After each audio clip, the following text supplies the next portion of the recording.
How do we bring high-end technology and the deliverables that they create to people that don't know how to use technology? Have you ever been in a meeting where you have 7 different types of information on different whiteboards and you're trying in your mind to connect them all together? We've got the existing conditions captured by multiple types of scanning. We've got the overlaid detail of the connection. We've got the issue that was brought up about the connection, that cloud-based communication around the scan, collaboration and coordination in the AEC industry. And as scans become more of a part of this industry, it's very important that we bring those into the fold. Everything that you're seeing here is cloud capable. This scan went up into the cloud and is immediately downloaded by all the individual users.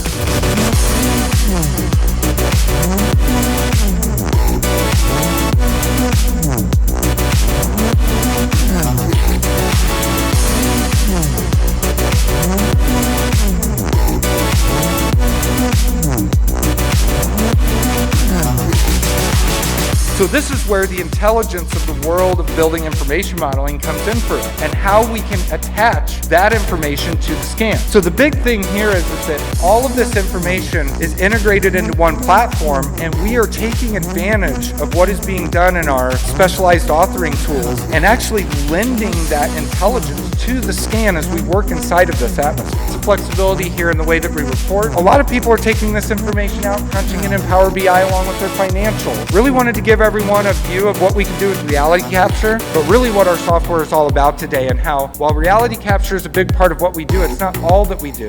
But I also understand that everyone in this room, that's not all that you do either.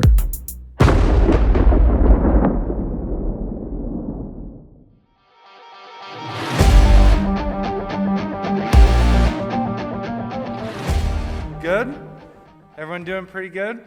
All right, since I got a few extra minutes, I'm going to talk a little bit more. When Matt got a hold of us about this conference, one of the things that really excited me about this is the merging of the two parts of our industry, right? The way we use the information with the models that we create and the drawings that we create, and the way that we collect. I've been to a lot of industry events, and usually you get one or the other. And as someone that exists in this space, you have to bring it all together. And one of the things that we have focused on with our tool is, how do we bring this all together? So I put this slide in here. I'm definitely not going to read it, but I know that most of you will be getting this slide at the end. And let me kind of explain it in my own words. So I joined Revizto in 2017. I'll talk a little bit about myself here in a second, but one of the things I saw as a really, really interesting concept was, how do we bring high-end technology and the deliverables that they create to people that don't know how to use technology, right? One of the biggest problems that I had at my old job was getting information to my brilliant but yet senior engineers that weren't ingrained in technology. So what we really focus on is what happens in between the way that you create the models, create the scans, and how do you manage projects. So a little bit about myself. I have been in this industry since I was about 18 years old. I started off in GIS data collection, went to infrastructure inspection, worked for about 5 years in the Autodesk channel, and then I went and managed technology in an EPC firm for about 7 years in St. Louis. And this job, the one that I just said, is the one where I realized how important what we're talking about today is to the industry. When I came into that firm, it was paper, it was calculators, it was Excel spreadsheets. When we started to make our way towards full integrated models, drone flights, scans, GeoSLAM technology, my leaders were very happy with me. They were also very disappointed in me. The reason that they were disappointed is because the further we pushed into technology, the further and further they felt like they were drifting away from what we were doing inside of the company, right? So, that really brings me to why I moved to this position in 2017, was that I felt that there was a big need to solve this problem in the industry. Now, a little bit about my reality capture experience, and I'll talk about this in a second, but I started dealing with reality capture back in 2006. So I've seen a wide array of the different things that we see. So Here's a little graph I stole from somebody on the internet, but I thought it was worth bringing up. And this just basically shows you what you already know. Scanning used to be expensive and time-consuming, right? The quality was low, and the value that we got out of it was even lower. As time goes on, what you're going to find is that starts to really shift the way that we collect data in the first point. 2006, I wrote an article on using LiDAR in Civil 3D. And it was not something that you would expect a company to actually do to be productive with the data.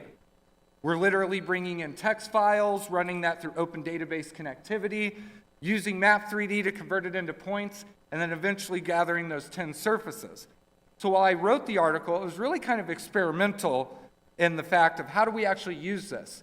And here I am at 2021 where I can just pull out my iPhone now and point it at you and scan you, right? So there's a big difference in the way that we use scans now, and I think everyone that's been up here to this point has been very good about explaining things that I thought I was going to need to talk about, like not all scanners are the same, not all scan qualities are the same, not all lighting conditions are the same.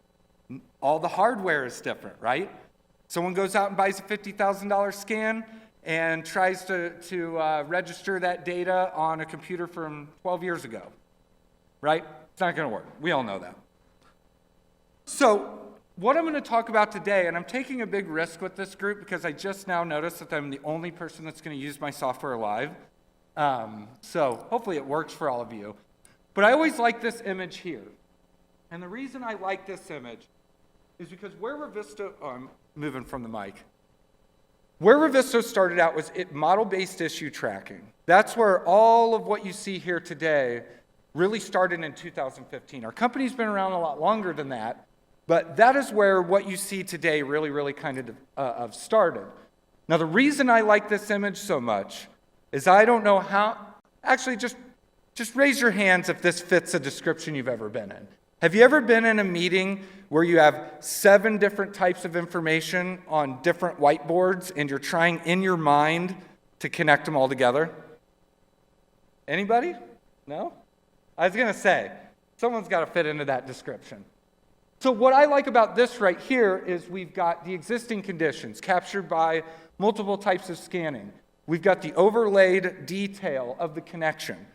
We've got the issue that was brought up about the connection, and that issue tag that you see right there is that cloud-based communication around the scan.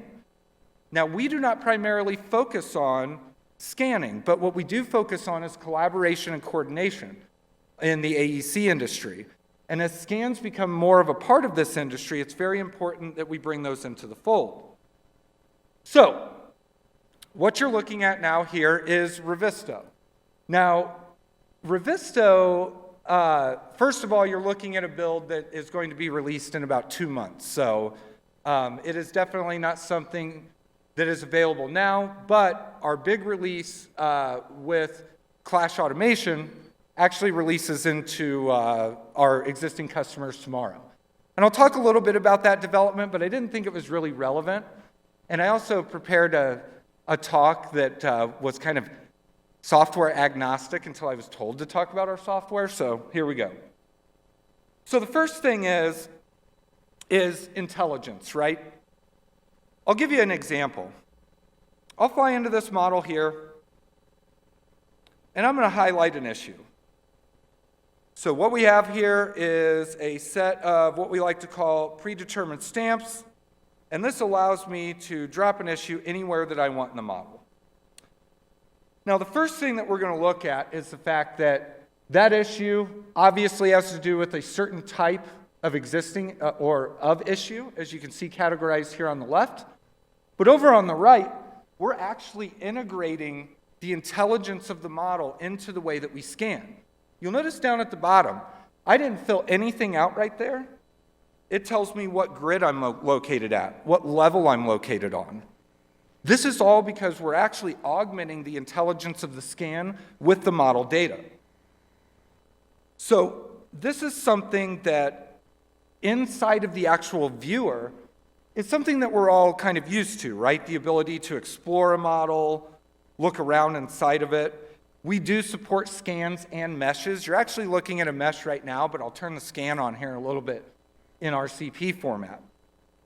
Now, what this system is designed to do is you're looking at two elements of information right now that were really hard to get in front of people that didn't spend their lives using this type of technology. But now it's all here for us. The ability to hover over this and see what type of manufacturer created this, or the ability to actually explore the scan without learning how to use recap or anything like that. And I think another big thing is that everything that you're seeing here is cloud capable. This scan went up into the cloud and is immediately downloaded by all the individual users, which makes it an absolutely fantastic delivery method to get it out to the users, along with knowing that everybody is on the same version. Now, some of the things that we do in here are to assist people that are looking how to navigate models or trying to get used to it, such as the ability to save viewpoints. You know, we want to go interior, exterior, jump around the model, something we can do. We want to see where we're located at inside of the project, which way we're looking. Automatically cut a section on that. Here's where we can do this.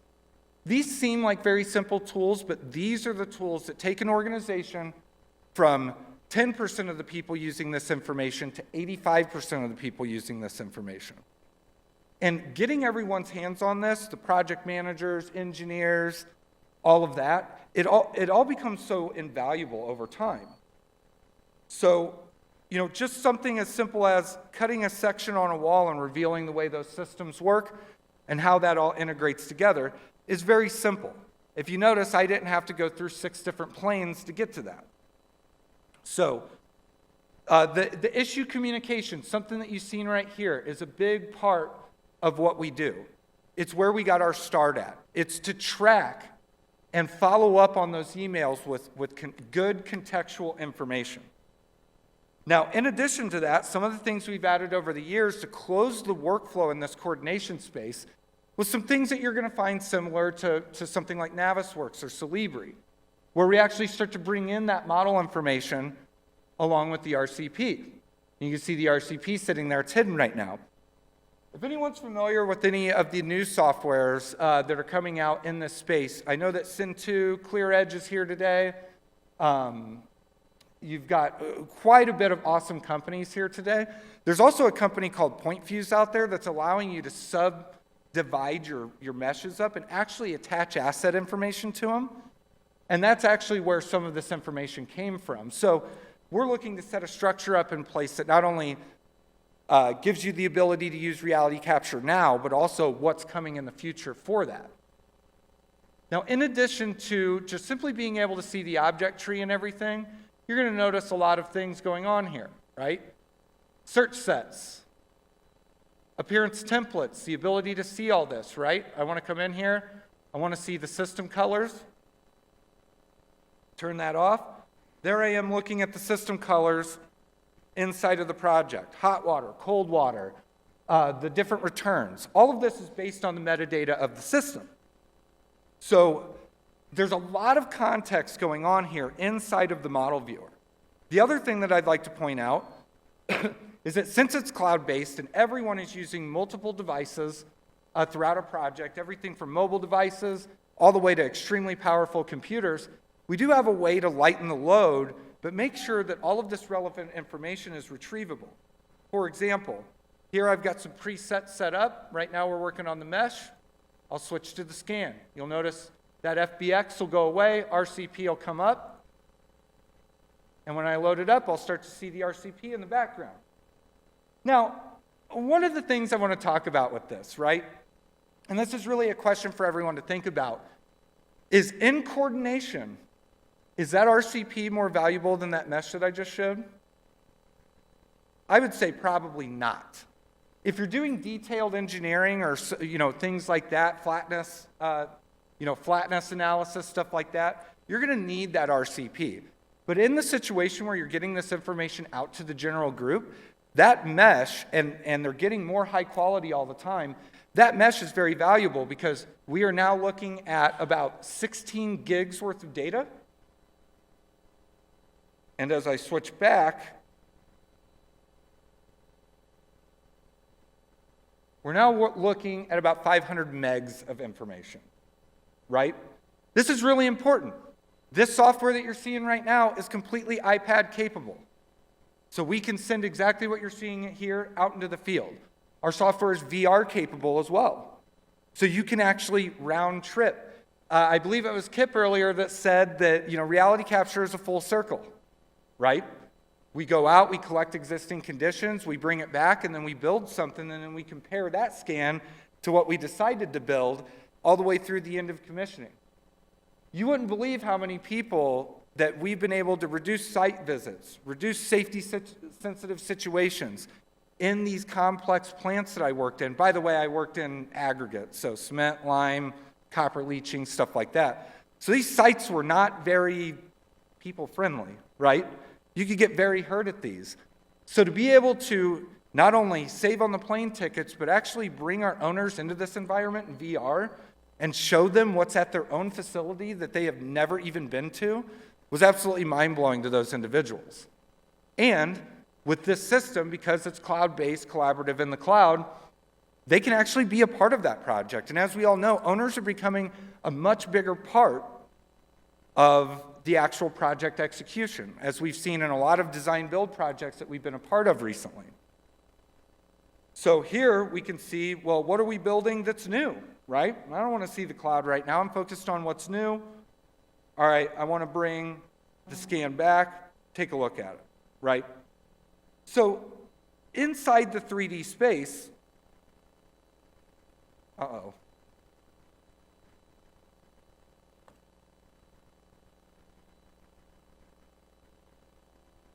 came back. That's good. So a lot of the information that we've been talking about today is 3D based, and scanning is a 3D solution, right? We are gathering information from the reality that we live in, right? And that reality is not 2D. But the reality is that when we build stuff and we do these retrofit projects, everything's still on paper, right? When they actually go to build it, they may use the model, they may use the scan a little bit, but ultimately they're building to those contractual documents. So this is where the intelligence of the world of building information modeling comes in for us, and how we can attach that information to the scan. So for example, I can come in here, bad drawing choice, hold on one second. I need the layout, right? So we go into this layout, and we're looking at how this system's going to be installed. Now this system is a prefabricated system going into an existing mechanical room. And one of the things is that when we started this, working on this, not this exact project, but in the office, I kept going through that scenario where I would have multiple types of information on the wall, and they'd be like, okay, imagine that next to that. And people would go, well, I'm trying, but it's not working. That is where this model and this information comes very, very in handy right now, right? So now what I'm looking at here is I'm actually looking at the system colors, the existing conditions. I'm looking at that detail, right? We're right back to where we started with the slideshow, because I want to show it a little bit interactively. Now, let's say that I find an issue with this future connection, or I can just do the most obvious one and say that actually doesn't fit there, right? We can visually see that. That's where that communication comes back in. Existing conditions, I drop that there, immediately communicated out to our issue tracker. The issue tracker is really the heart and the soul of the software. Everything else is just bringing more information so that you can communicate these issues. The thing is as our industry grows, the communication gets much more detailed, right? So now that we're looking at this, we're looking at the ability to see the existing conditions. We have the ability to click on here and explore the existing conditions as the end user that's receiving this information. We also have the ability to see where that issue is located at on the drawing, even though we did not create it there. Well, what if I want to actually see what spool sheet's being affected? I can show that right there. So the big thing here is that all of this information is integrated into one platform, and we are taking advantage of what is being done in our specialized authoring tools and actually lending that intelligence to the scan as we work inside of this atmosphere. As you can see here, once again, same overlay we've seen before, but with a actual spool drawing overlaid on it. So this is all extremely critical to how these issues are communicated, right? Over here in the issue tracker, what you're going to see is different sorts of filters, right? So, a lot of people say, well, Brett, when we're working in these, it's very hard to keep hundreds, if not thousands of people on track when everything is integrated and we have thousands of issues in the same place. So that is where our issue tracker really starts to take care of that, where we can come in here and say, all right, well, what I want to do is I want to jump in here, say stamp category, and I just really want to see everything that has to do with, architecture or structure or civil, and eventually I'll get to one that works. There we go. Mechanical. So if we've got a mechanical crew that is really only worried about what they're responsible for, we can filter all of that out. So now, maybe as the PM, I say all issues, 7 issues. I might show something with a little bit. Normally, that's more of like a 4-digit or maybe even a 5-digit number. But as I look at all issues, I say, you know what? I don't care about any of these issues. I'm a mechanical trade. That's what I care about. Where'd it go? It's doing it here, I swear. There we go. So now we can quickly filter. So now what you get is in these project delivery methods like IPD, design, build, you're really having a coordination meeting 24 hours a day. Everyone's in here. We've seen coordination meetings reduced on projects by a lot. In fact, sometimes we have a few clients that don't even do them anymore because of the way that our software is handling this. Obviously, it's a big undertaking, right? There's a new methodology behind it. You have to, if you're a GC, you have to get your trade partners involved. If you're, part of the trade, you have to do that. If you're a surveying company, you're going to have to get your civil engineers to work on this. And we do have clients from all over the industry in this situation. So once we get to the part where the issue tracker is, this is where we can simply jump through these various issues. And you're seeing me click on this, and then we get that context out of the other end. So, extremely powerful stuff. Now, I think everyone's really kind of getting the point of what exactly we were doing with point clouds, right? For us, it's all about high-end context, right? How do we get people to understand what's going on with the existing conditions and anything that we're scanning, and how do we get people to verify if something's been installed correctly? Now, while we can't do that from an analytical standpoint, we do have people doing that visually. Now, there is a few people in the house that actually do that from an analytical standpoint, and if you're looking for that, I would suggest go talk to them. But what we've really worked on in this last year is what we're referring to as clash automation. Now, the reason I'm going to show this is because in this example, I'm doing it with the system that exists inside of the mechanical room. This is a big request from all of our customers because everyone is tired of model management before they get into their coordination environment. What they want to do is come directly from the way that they author to the way that they communicate with everyone, track these issues, and report those issues out of the back end. So, for example, here, this is something that will be released tomorrow, but we can actually see that various clash tests have been automated. Oh, I'm lagging.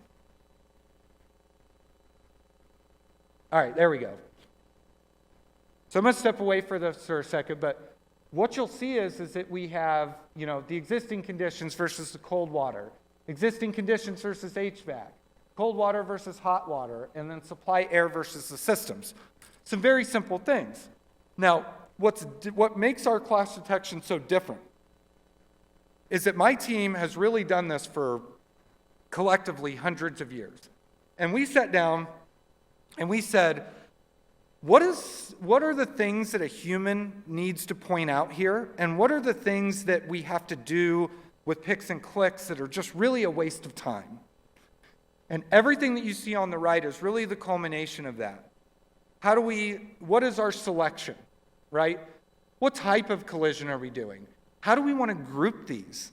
Anybody that's worked in Navisworks and has done clash grouping, unless you're using a third-party tool, you know that it's not very fun, and it's very time-consuming. Metadata. How do we want to pull the metadata out of the model?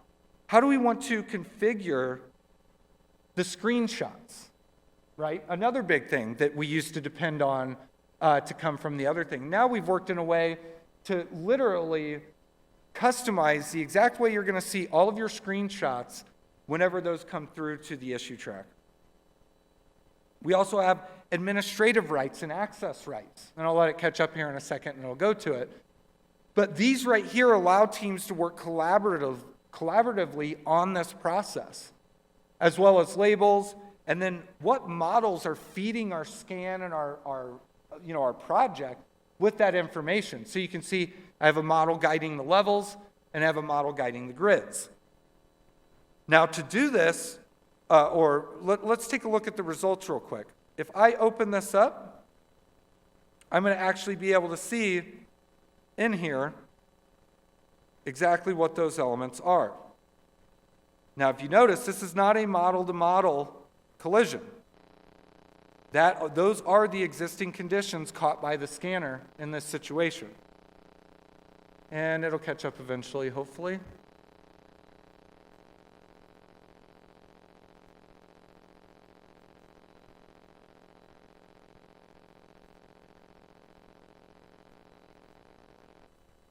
There we go. There we go. So what you're seeing here is that we're seeing that we have a hydronic return clash with the existing electrical conduit down on level 1. And all of this is done through that reality capture process of bringing that information in. And like I said, we support meshes, point clouds, all of that. And everything is automated and grouped together. So you'll notice that it knows that these are the two elements that are clipping that specific piece of clash geometry. So as we go through here, you'll see all those different instances of where those clashes are colliding with that laser scan. Now, one of the things is what if we want to look at this from a holistic view, right? So, not just issue to issue, but let's go ahead and drop this thing like this. Let's go ahead, turn the grids on so we can see those grids. We're going to go ahead and lock the camera in the section box here. So now I can jump through and I can actually see where those clashes are located from a top-down view. So not only is our program assisting in the actual process of bringing this all together, but it's also assisting you performing a live meeting, right? So, we come in here and we say, all right, well, I want to see, every clash that's on level 2. Well, there are none. I want to see every clash on level 1. We can see that right there.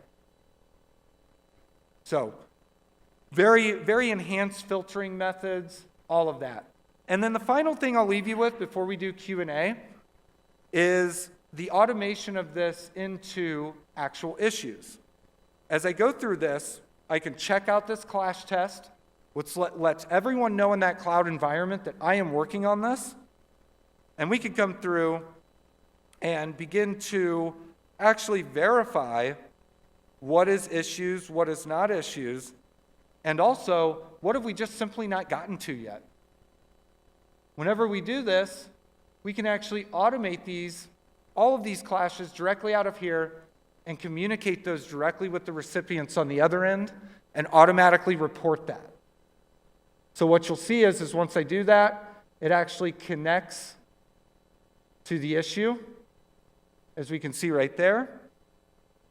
And as I come up into the issue tracker and go to all issues, we can then see all of that communicated out to the people in the field or in the office. One final thing before we open up for Q&A is that everything that you've seen here today is being tracked on the back end in our web space. And what this means is that as soon as someone creates an issue, as soon as someone says an issue is solved, or anything of that nature, anyone that has access to this dashboard is going to immediately see that information update.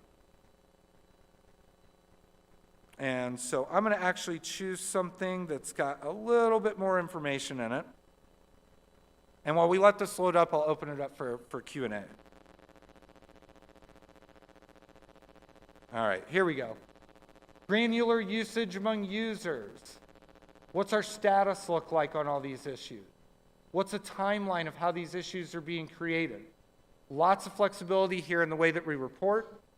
And, you know, a lot of people are taking this information out, crunching it in Power BI along with their financials and their other different types of analysis. So really wanted to give everyone a view of what we can do with reality capture, but really what our software is all about today, and how while reality capture is a big part of what we do, it's not all that we do.